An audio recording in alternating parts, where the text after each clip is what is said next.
Hi guys, Mrs. Hayward here again. It's 2 days before the exam and I just wanted to talk about Section C because I realised I hadn't talked about Section C yet. And I thought we could do like a little few top tips. Wilbur, go away. So for Section C, obviously you're going to get a small... I'm just going to shut the doors. Children, you're going to get a small part of that extract that we've already looked at in great detail.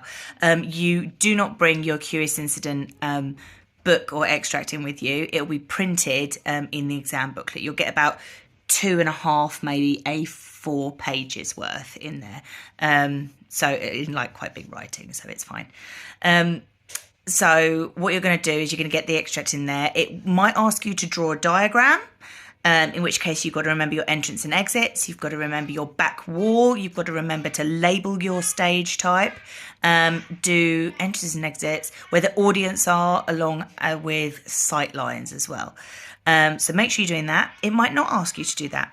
It might ask you to do sound cues, so SFX1, SFX2, etc. So sound cue, or it might ask you to do lighting cues. It could ask you to do anything else as well. We don't know, but there won't be any nasty surprises in that exam, so don't worry too much. So you're going to start off by saying, Curious Incident was, in this extract, this is happening. It's in the style of storytelling. So don't say it's in the style of physical theatre because the Marianne Elliott production was fairly physical. But the text itself is not physical. It can't be because it's just written text. So you're going to say it's in the style of storytelling and it's episodic because it changes location. Therefore, your set design is going to have to be quite simplistic. So when we're talking about things, remember to be really creative. So you can use trapdoors, so stuff that pops up from the floor. You can use stuff that's flown in, so flying from like a tower, and it goes woof, down, from the ceiling.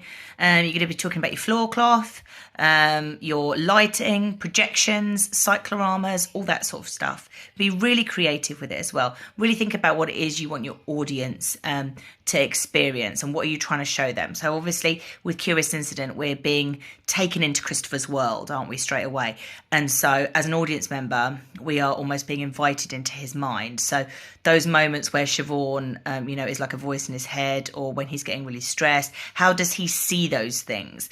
And how can you maybe use lighting or sound or costume or anything like that to portray those particular things as well? And then with our live theatre reviews, remember that this is only worth 25% of the live theatre reviews, unlike Section B, which is obviously 50%. So the way I teach it is you're going to say, you're going to do it in the round, and this is why you're doing it. And then in December 2022, I saw a production of Yerma at the National Theatre, and this was staged in the round. This was really effective because I felt fully immersed in the woman's state of mind and really felt like I was going on her journey with her. I want my audience to feel like this because I want to invite them to be part of Christopher's world. Therefore, I would stage mine in the round stage or whatever it is you're doing. It doesn't matter whether you start with Section A, Section B or Section C. Remember, if you're not entitled to extra time, you get 50 minutes per section.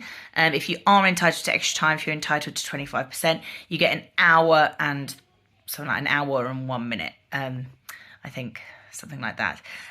So it is a long exam. So it's up to you which one you start with, but don't sort of run out of time.